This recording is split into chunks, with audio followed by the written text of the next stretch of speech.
Verses summarizing the parameters of the 8 consciousnesses written by Tripitaka Master Xuanzang, 596 to 664 AD. And how many years from now? 1400 years from now? These verses were written approximately about 1500 years ago, translated 1500 years ago by a monk, Xuanzang, in the Tang dynasty of China. And we all well know that Xuanzang was the monk 1500 years ago who traveled from China to India, stayed in India for 17 years as an overseas student in India, learned philosophy, language, Sanskrit, Pali, and all that, and then after 15 years brought back volumes of sutras back to China in an expedition back to China.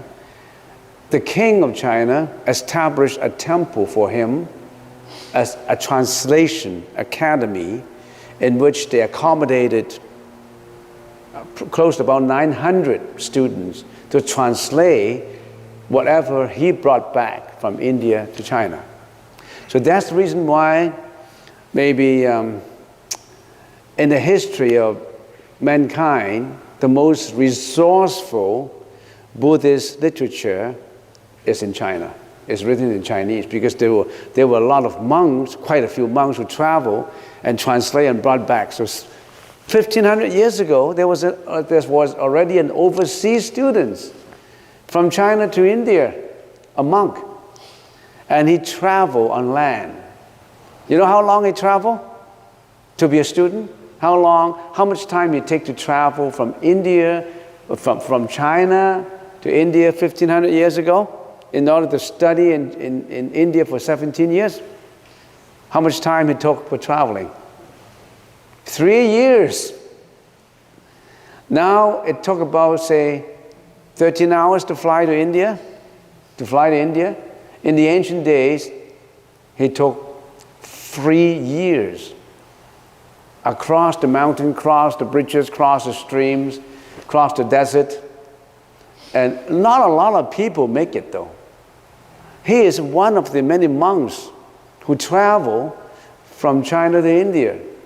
Only a few make it. A lot of them die in the desert, sickness, or weather because of the storm, snowstorm, desert. You know what desert. In the ancient days, traveling is hazardous. You could be walking in the desert for a month, not seeing anybody except skeletons on the sand, on the molehills. So that's what it is. This person, he translated, this person stayed in India for 17 years, learned Buddhism, and became a national teacher of India. The king made him, rank him as the national teacher because he won all the debates in India and became the national teacher. The king didn't want him to return to China. But because of his persuasion, the king finally conceded to it that maybe he should brought Buddhism back to China. So the king gave him a troop. When he traveled alone. But when he returned back to China, he was given a whole troop expedition, like an expedition. Elephants carrying sutras, soldiers protecting the way. And this monk specialized in the study of consciousness. In the Sanskrit language, we call it Vijnana Matrata, the study of consciousness. And there are 8 schools in Buddhism. One of the most resourceful, and we can also say it is quite profound, is the study of consciousness. We have been talking on it for months, and now we continue.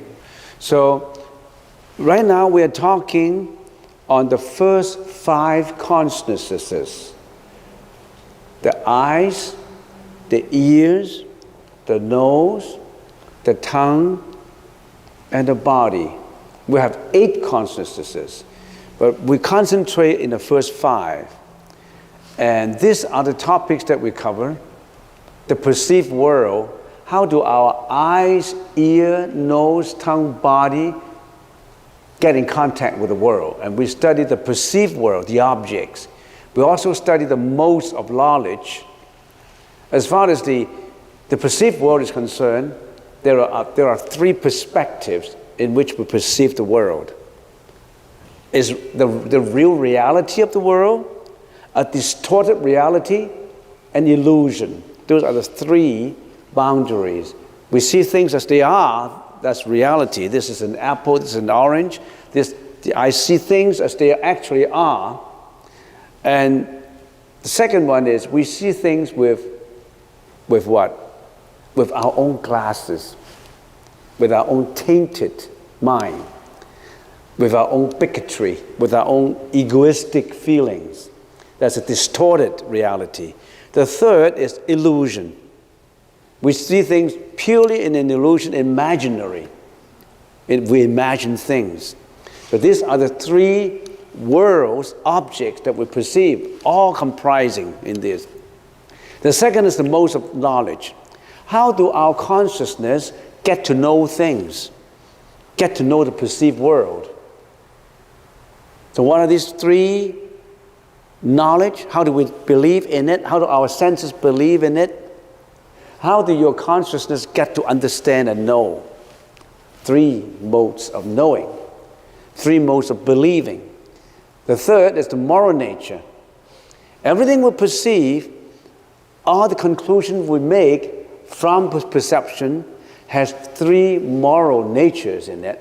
From the morality side, it's either wholesome, unwholesome, or neutral. It's either good, bad, or neutral. And then the realms of its activities. How do our consciousness, where do our consciousness work? How are they active? Where are they active? And the first 5 consciousnesses are active in this world of desire. Your eyes, your nose, your ears, your tongue, your body, they're active. And in a higher level of world without desire, only 3 are active in the first ground. I don't know if you remember. In the first dhyana, the nose and the tongue, you don't need them anymore because they don't take food. Meditation is their food. The lower level take mouthful food. We eat mouth by mouth. But the higher level existing sentient beings, they don't live by the food that we ate. You know, the food we take in and consume is coarse food. We need to excrete it into dirt. But in a higher level existence, they don't need that kind of food. Samadhi is their food. They don't need excretion. They don't need toilets, washrooms. They don't need those. Only we need them. A higher level existence, they don't need them. Is that amazing? Have you ever thought of that? Have you ever thought of existence that they don't need any toilets?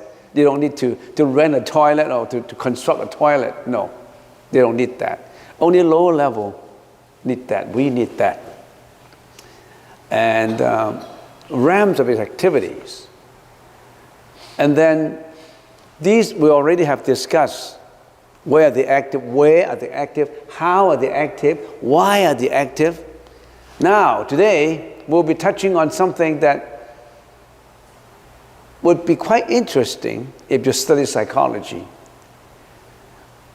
We study number 5, interactive mental functions. You see, Buddhism is not about just worshiping, prostration, blind faith and belief. It's about studying your consciousness, about yourself, okay? Interactive mental function is today's topic. How do our eyes, our ears, our nose, our tongue, our body interact with mental functions inside of us? This is what we're doing. Whenever our eyes, our ears, our nose, our tongue, our body interact with the perceived world, outside world, not just the eyes function. At the same time, in your store consciousness, which is the eight consciousness, all these mental functions would work together with what the eye perceive, what the ears listen, what the tongue tastes, what the nose smell. So in other words, if we call the eight consciousness are the kings, the eye consciousness one of the kings, ear consciousness one of the kings, nose and all that, the first five kings, all these first five kings, they have what? They have ministers to help them to perform, to speak. What are these ministers?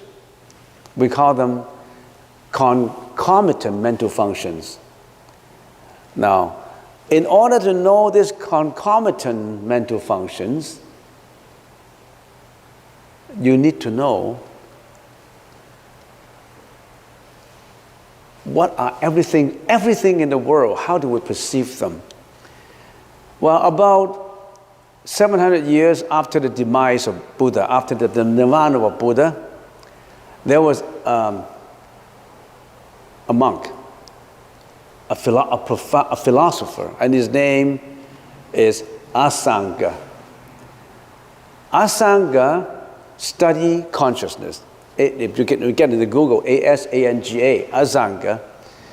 Asanga was in deep meditation, and he studied Vijnanamatra, and he was in contact with the Buddha of happiness. What is this Buddha of happiness? Remember? What's the name of Buddha of happiness? Maitreya Buddha.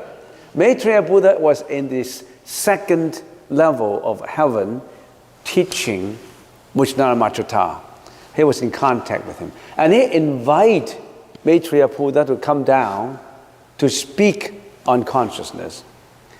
And Maitreya Buddha, after Maitreya Buddha had spoken, I don't know for how long, Asanga compiled Maitreya Buddha's knowledge of consciousness into a sastra, which is passed down up to now. It is called Yogacara Bhumi Sastra.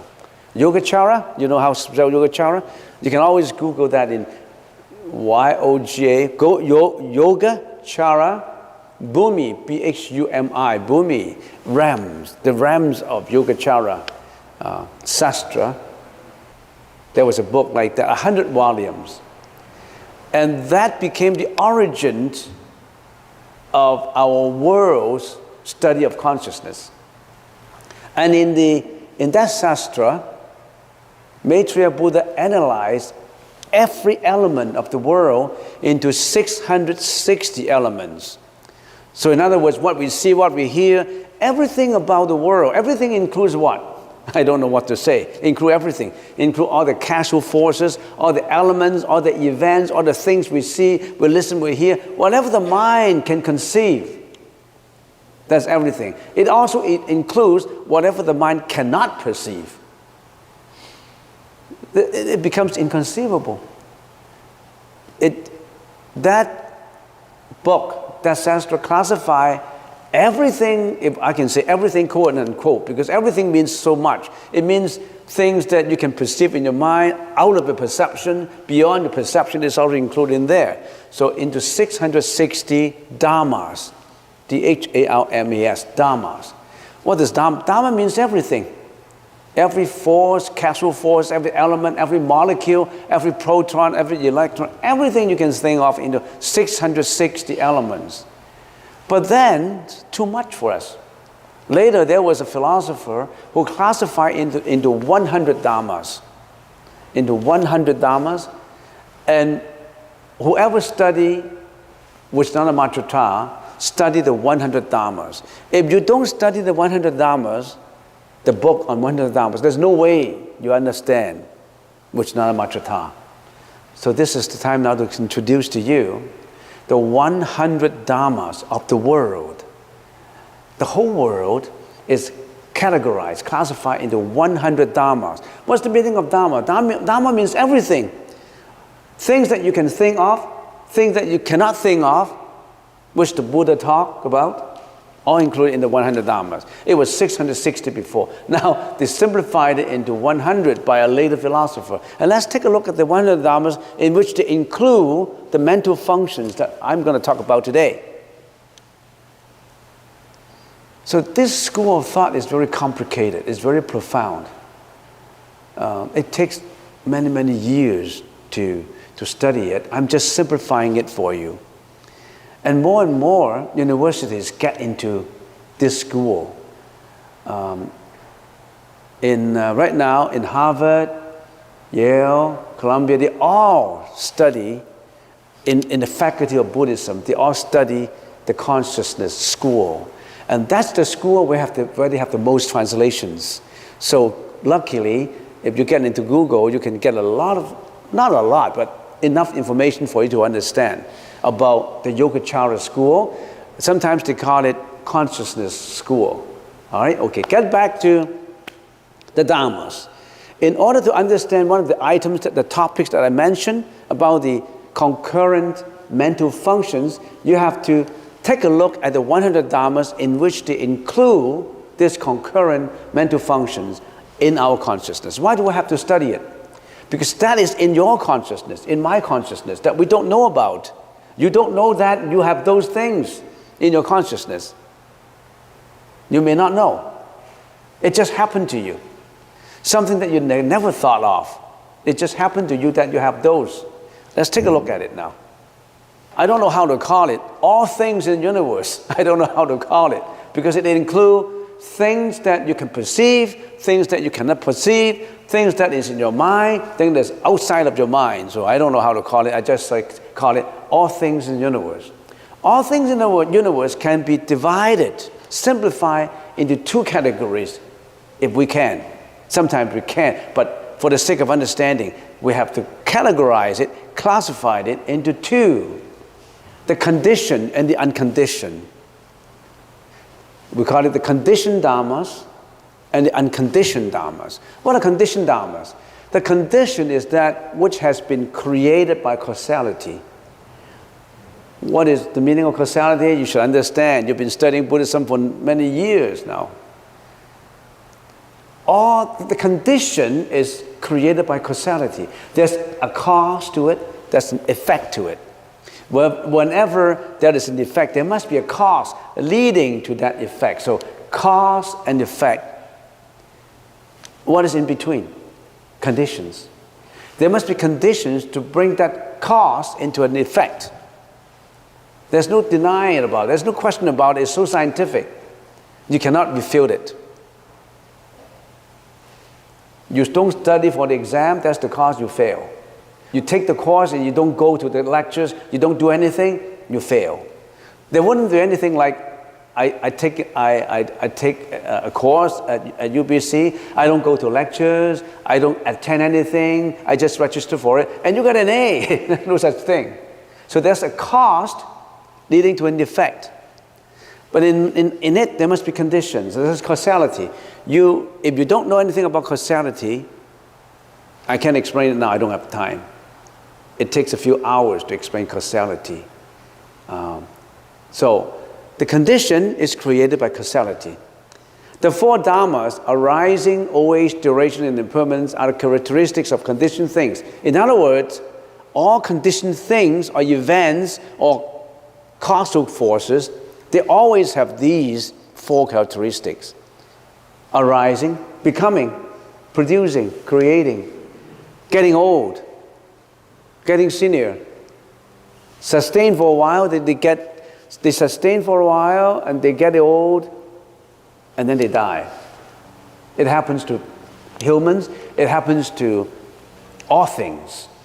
A tree, an apple, they are arising, sustaining, changing, disintegrating. Always have this. We call it the cycle. We call it the cycle. Everything is subject to this cycle, and we call it impermanence. And they are all subject to causality, changeability, impermanence, and samsara. There's nothing that does not change. Nothing in this world does not change. You cannot look for things that is not changing. You cannot look for things that is not dying. You cannot look for things that are always living eternally. No. So anything that is conditioned dharmas. Unconditioned. The unconditioned has neither cause nor result. They are not subject to causality. They're not subject to changeability, impermanence, samsara. The unconditioned lasts eternally in its own nature. Now these require some time, a deeper understanding in order to know. Because on the one hand, you're talking about impermanence. On the other hand, you're talking about something permanent. Are you contradicting yourself? Yes, if you don't understand unconditioned dharmas. When we talk about consciousness, let's stick our understanding in these. Let's understand the world first. Let's understand what we can perceive first. And let's understand what is in our mind first before we understand something that is beyond our intelligence, beyond our mind. And that is something beyond. For a newcomer, you may ask a question that may be in your mind. How does it help me? You mean Buddhism is like an academic course? How does this help me? How does it help me if I know condition, if I know causality, if I know changeability, if I know impermanence? How does it help me, right? Think about it first. Ask question at lunch. How? Let's get more details. 100 dharmas can be classified into 5 kinds. In the whole world, can be classified into 5 kinds. What are these 5 kinds? You said we have conditioned dharmas and unconditioned dharmas. And we want to study first the conditioned dharmas. So we have consciousness, we have forms.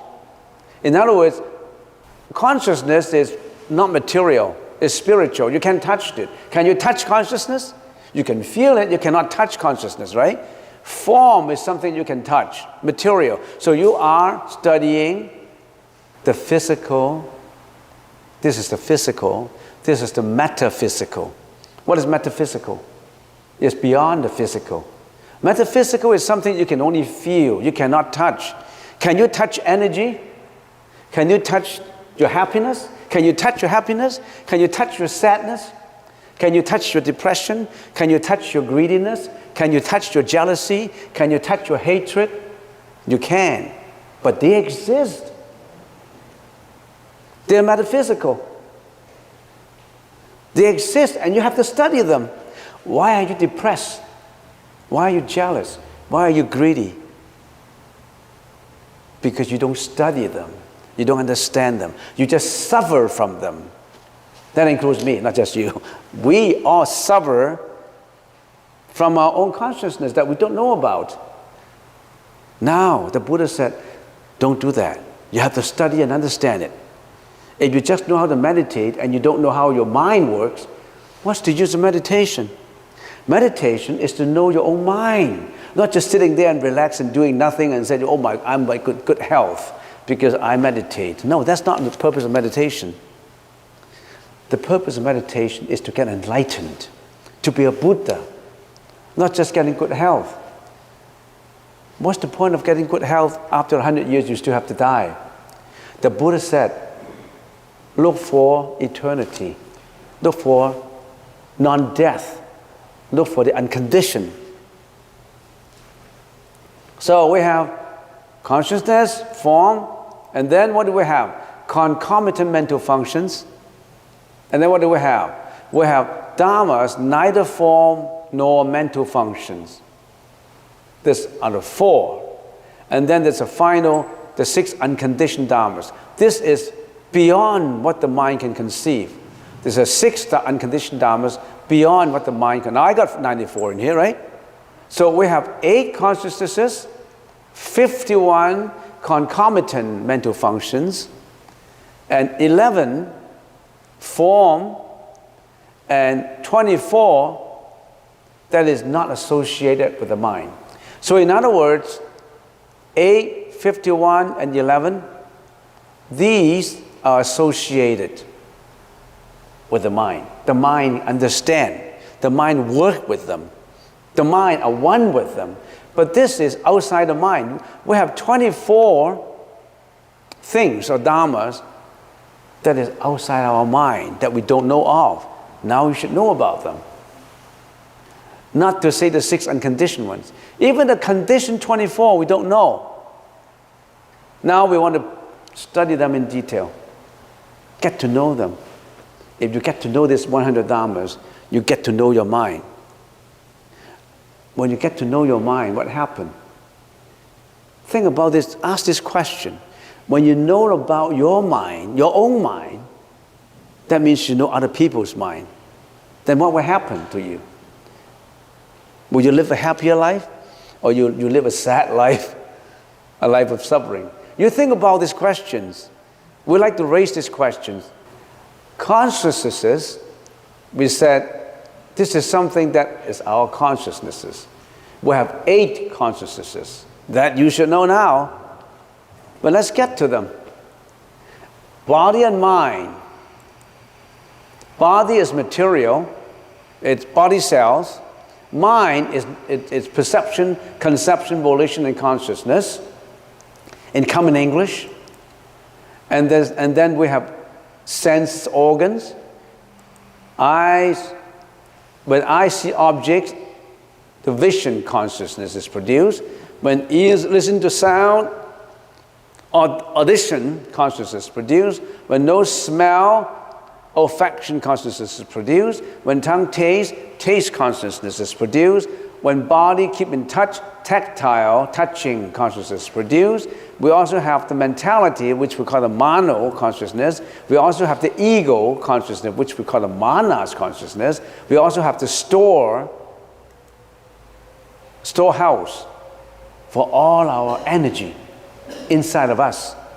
So we have these 8 consciousnesses. We already have studied them in detail. So I'm just to remind you. So these are within the 100 dharmas. Within the 100 dharmas. The 8 consciousnesses that you and I have.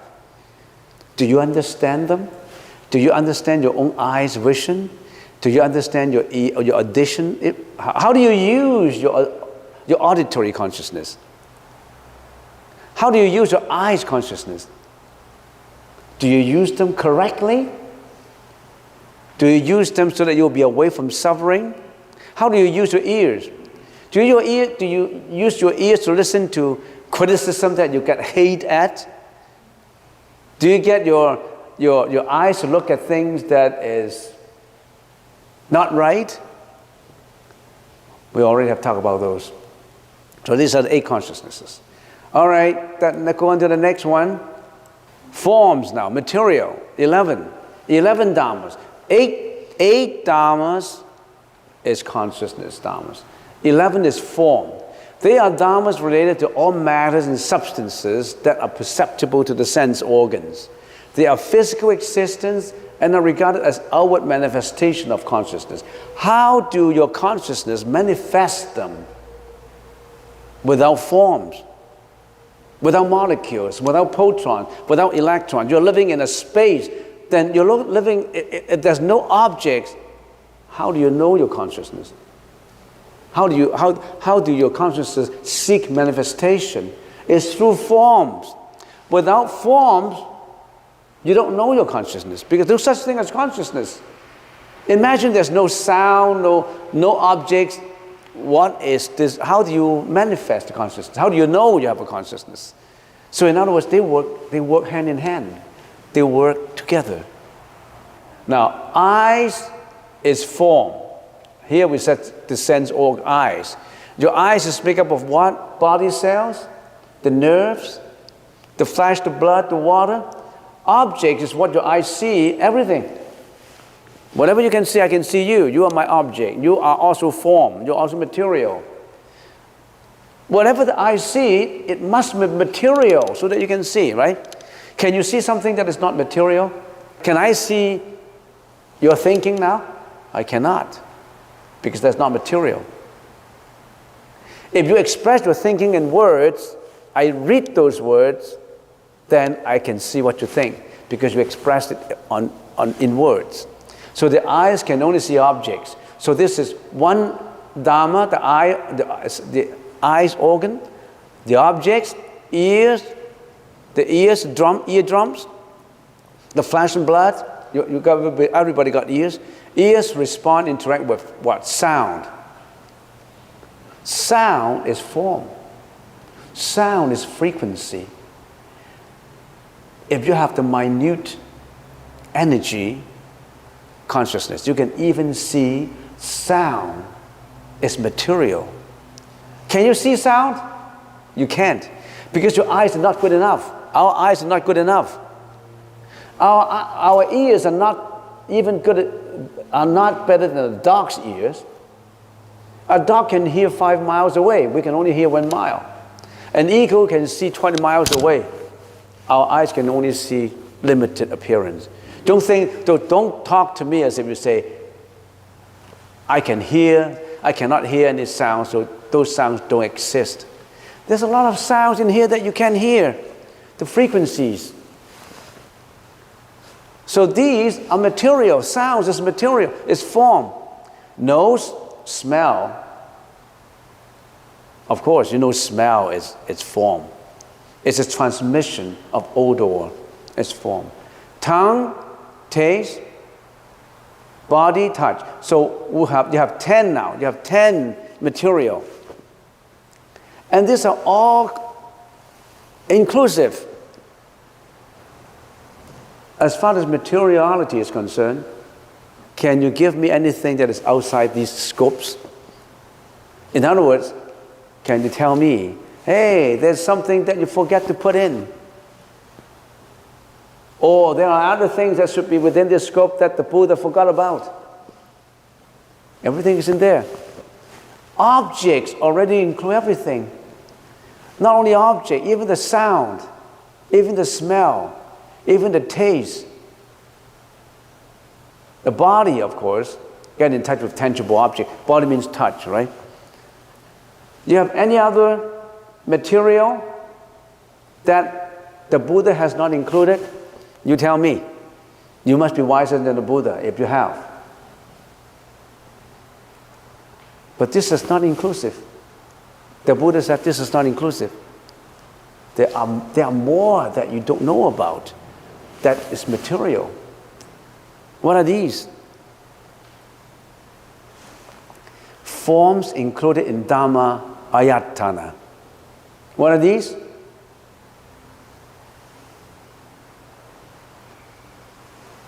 A substantial smallest atom. So the Buddha knows about atom 2,600 years ago. The finest things that you cannot see, but they're still material. Now scientists can see it with microscope experiments and whatnot, atoms. And the Buddha said atom is not the smallest. There's also the unsubstantial form. And now the scientists say they're protons, electrons, neutrons, but they are still material though. You can see them, but they are still material. These are the forms included in the Dhamma Ayatana. That means you cannot see, you cannot touch, you cannot feel, but they are still classified as material. But we humans, we cannot see them. Our eyes are limited. Our ears, our nose, our senses are all limited. There may be some animals who can see atoms, or protons, or electrons, or neutrons. I don't know. What else? What else that we cannot see, but we cannot hear, we cannot feel, but they are still regarded as material, as told by the Buddha. Next. Perceptible form conceived at ordination in the most impression. This is something that is difficult to explain. At ordination of a monk, when that layman wants to become a monk, he's an ordination. And he has to go through a lot of ceremonies in order to be ordained as a monk. And during the process, he has to be taught how he visualized during the ordination. It's not just he kneel there and people perform this ordination for him. He has to meditate, visualize at why he become a monk, how he will be enlightened, where is he going, what is enlightenment, what is nirvana. He will be given method of perception, and when he apply that perceptible method, he would tap into his inner consciousness, and the Sutra consider that as material too. This is difficult to comprehend, but it is sufficient at this point to understand up to that point. Next, a momentary elusive form.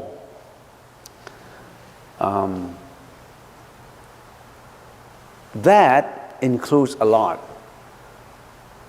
Let's give an example. If I'm driving on a desert, all dry, no water, and because of the reflection, I'm driving on the road on the highway, and I saw a mirage.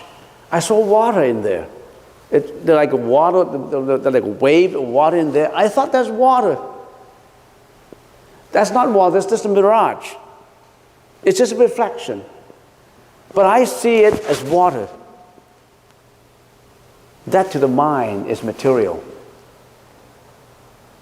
But it's an illusion. It's an elusive material form. And Maitreya Buddha include that in material. And also in your dream. In your dream you're eating. In your dream you still smell, oh, this is nice coffee, oh, this is nice steak, this is nice pork chop, oh, I have a good lobsters. Oh, in your dream you have a lot of materials in your dream. You live in a big mansion. You have all kinds of dreams that you dream of material. You're driving a Ferrari because you're dreaming for a Ferrari. That's in your dream. That's material in your dream. Next, a form produced by meditation. In a deep meditation, there is a form in meditation. That's the reason why if you really reach to a very high level of meditation, you can appear in 2 places, 3 places. In other words, I'm here, but I'm in Langley, talking about Buddhism in a temple in Langley, but I'm here. You understand what I mean? This is inconceivable. A person can appear in a few places. But don't get tricked by magician though. There's a real thing. That is materiality derived from meditation. Don't tell me who can prove it. Maybe in the future someone can prove it. It has been proven by many stories. One of the Venerable Masters, 1,000 years ago, our Venerable Masters in our lineage of meditation, he was locked in jail because the magistrate, the district magistrate, thought that he was not talking Buddhism, he was going wild, that monk. And they locked him in jail. And he was staying in jail. But he appeared in the market talking about Buddhism. And there's officers who were patrolling around and say, hey, he was in jail, how come he was talking? So went back to jail and checked whether he was out of jail. He was in jail. But he'd appear in 2 places. That one is the monk Bao Ji, Bao Zhi Chan Si. Bao, the Venerable Master Bao Ji could appear in 2 places at the same time. All right, now this is form. So time is up. I haven't really talked about concomitant mental functions, but you really have to know about this 100 dharmas before you know concomitant mental functions in our mind. All right, so let's finish at this point. If you have any questions, you can ask at lunchtime.